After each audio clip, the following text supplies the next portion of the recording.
প্রতিবাদ কর্মসূচি এই কারণে যে আমাদের আপনারা জানেন যে আমাদের সংবিধান রচনা করেছিলেন বি.আর. আম্বেদকর। সারা ভারতবর্ষের মানুষ তাকে শ্রদ্ধা করে, তাকে ভগবানের মতন ভক্তি করে। তিনি হচ্ছেন দলিতদের একজন পথপ্রদর্শক।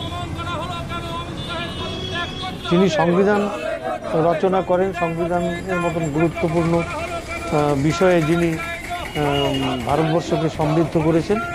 সেই বি.আর. আম্বেদকর সম্পর্কে অমিত শাহ লোকসভায় দাঁড়িয়ে খুব কটূক্তি করেছেন, অপমানজনক কথা বলেছেন, এবং সেই কারণে আজকে সারা পশ্চিমবঙ্গ জুড়ে অমিত শাহর পুষ্পতলিকা দাহ করা হয়েছে।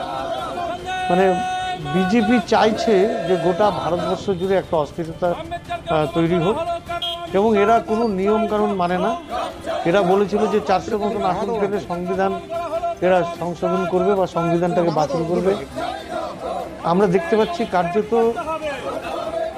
আমাদের যে সংবিধান রচয়িতা বি.আর. আম্বেদকরের বিরুদ্ধে যে বিষোদ্গার বা কটু মন্তব্য, এটাই প্রমাণ করছে যে সত্যি সত্যি যদি সংবিধান সংশোধন করার মতন প্রয়োজনীয় সংখ্যক এমপি ওদের হাতে থাকতো, তাহলে ওরা সংবিধানটাকে বাতিল করে দিত। এবং সেটা বোঝা যাচ্ছে ওদের এই 240 পাওয়ার পরেও যেভাবে ওরা বি.আর. আম্বেদকরকে অপমান করছে, তাতেই বোঝা যাচ্ছে ওরা সংবিধানকে মানে না, বি.আর. আম্বেদকরকে মানে না। কিন্তু গোটা ভারতবর্ষের মানুষ বি.আর. আম্বেদকরের এই অপমান সহ্য করবে না।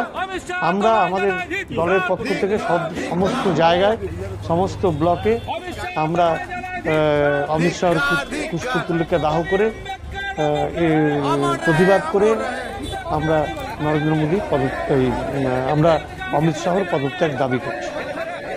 এটাই ছিল আজকে আমাদের কর্মসূচি।